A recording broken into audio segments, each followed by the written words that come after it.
तो मेरी माँ और बहनों, सबसे पहली जिम्मेदारी, सबसे अहम जिम्मेदारी, सबसे बड़ी जिम्मेदारी अल्लाह सुब्हानहू व तआला ने जो हमको दी है, हम औरतों को दी है।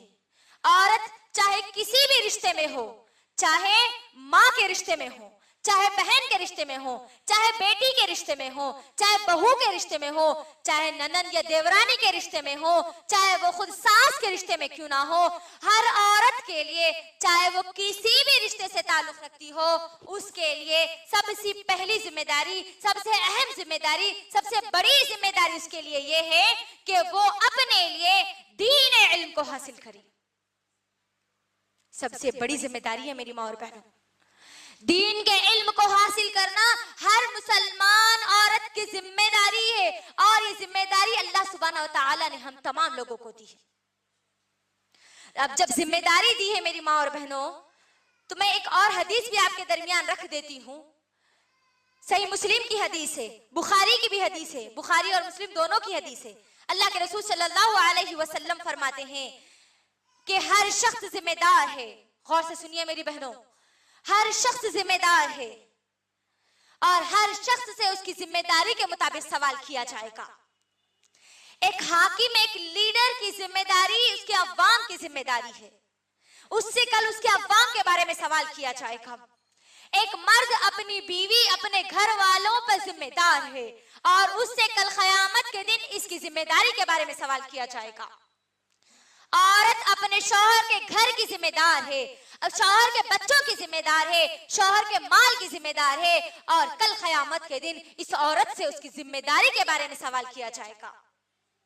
गोया हर औरत जिम्मेदार है, हर इंसान जिम्मेदार है और हर एक से उसकी जिम्मेदारी के बारे में सवाल किया जाएगा।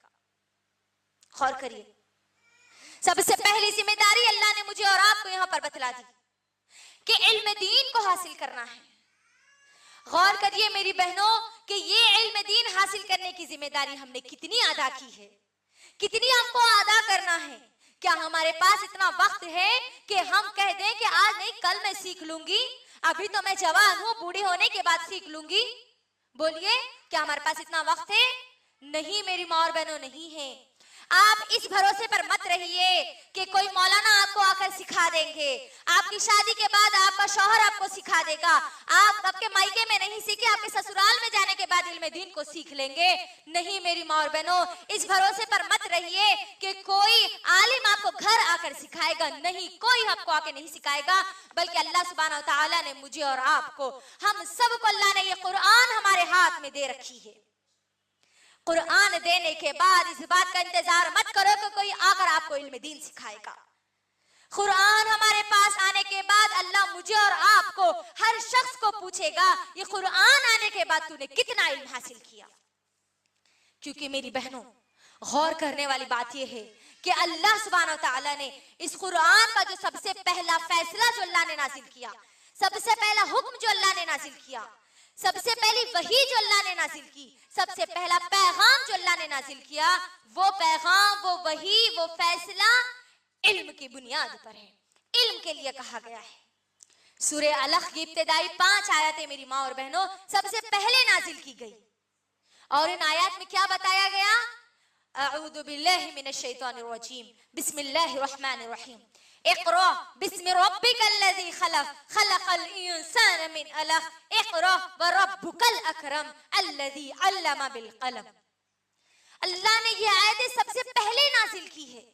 गौर करिए मेरी बहनों, सबसे पहला हुक्म मुझे और आपको, हर इंसान को, हर मुसलमान को अल्लाह सुब्हानहू व तआला ने इल्म सीखने की दी है। ये जिम्मेदारी आज हम कितनी अदा कर रहे हैं? सवाल करिए अपने आप से, अपने आप से सवाल करिए कि आज मैं इल्म हासिल करने के लिए क्या कर रही हूं, जबकि अल्लाह ने पहला हुक्म यही नाजिल किया। मेरी बहनों गौर करिए। इसके साथ साथ सुनिए इब्ने माजा की हदीस। अल्लाह के रसूल सल्लल्लाहु अलैहि वसल्लम फरमाते हैं, इब्ने माजा जिल्द नंबर 1 हदीस नंबर 224, अल्लाह के रसूल सल्लल्लाहु अलैहि वसल्लम फरमाते हैं, हर मुसलमान के लिए, चाहे वो मर्द हो या औरत, इल्म का सीखना जरूरी, फर्ज है। इल्म का हासिल करना हर मर्द और औरत पर फर्ज है।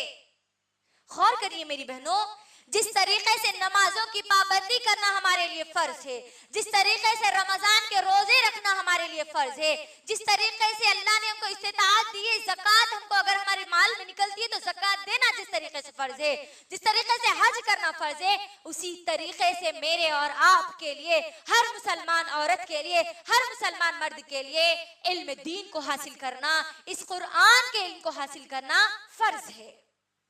याद रखिए मेरी बहनों, याद रखिए। इसके अंदर एक और बात समझने और गौर करने की, जो लोग ये कहते हैं कि इल्म सीखने का मामला सिर्फ मर्दों के हद तक है, इस आयत पर गौर करने से हमको ये बात मालूम होती है कि अल्लाह ने कहा कि इक़रा, पढ़ो, बिस्मि रब्बिकल लज़ी, अपने रब के नाम से पढ़ो। तो अल्लाह ने इस आयत में ये नहीं कहा मेरी बहनों कि ऐ मर्दों तुम पढ़ो, ऐ औरतों तुम पढ़ो, नहीं, मर्द और औरत हर एक को मुखातिब करके यहाँ पर बयान किया गया है। गौर करना मेरी बहनों, तो इल्म दीन को हासिल करना हम सबकी सबसे पहली और सबसे बड़ी जिम्मेदारी है। अब मेरी माँ और बहनों, जब हम लोग ये समझती हैं कि कुरान का इल्म हम मुझे और आपको हासिल करना है, सीरत नबवी सल्लल्लाहु अलैहि वसल्लम का इल्म मुझे और आपको हासिल करना है, तो मेरा आप तमाम लोगों से एक सवाल है मेरी माँ और बहनों, उस सवाल का जवाब देने की कोशिश करना।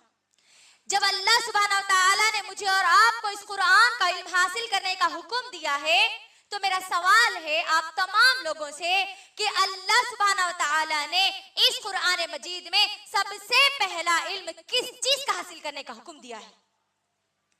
कोई मुझे बता सकते हैं कि अल्लाह सुब्हानहू तआला ने कुरान मजीद में सबसे पहला इल्म किस चीज का हासिल करने का हुक्म दिए हैं? चलिए मैं ही आपके दरमियान रख देती हूँ। मेरी माँ और बहनों, अल्लाह ने जहां कह दिया कि इल्म हासिल करना है, हर मुसलमान औरत की सबसे पहली और सबसे बड़ी जिम्मेदारी जब इल्म हासिल करने की है, तो उसके लिए सबसे अहम बात यह है कि वो सबसे पहले अल्लाह सुब्हानहू तआला का इल्म हासिल करे। क्योंकि अल्लाह सुब्हानहू तआला ने कुरान मजीद में सूरह मुहम्मद सूरह नंबर 49 आयत नंबर 19 में अल्लाह सुब्हानहू तआला ने कहा, फ़अलम अन्नहु ला इलाहा इल्लल्लाह। अल्लाह सुब्हानहू तआला कहते हैं कि लोगों, इल्म हासिल करो कि अल्लाह के सिवा कोई माबूद नहीं है। हमको इल्म सबसे पहले किस चीज का हासिल करना है? कि अल्लाह के सिवा कोई माबूद नहीं है। इस बात पर मुझे और आपको, हर एक को ईमान लाना है। जब हम ये इल्म हासिल करेंगे तो हमारा ईमान मजबूत होगा। मेरी माँ और बहनों, हमको ये बात भी, ये इल्म भी सीखने की जरूरत है कि जब हम ये इल्म हासिल करेंगे कि अल्लाह के सिवा कोई माबूद नहीं है, तो इस इल्म के लिए हम अपने ईमान को कैसे मजबूत करें, उसके लिए मुझे और आपको, हर एक को हमारी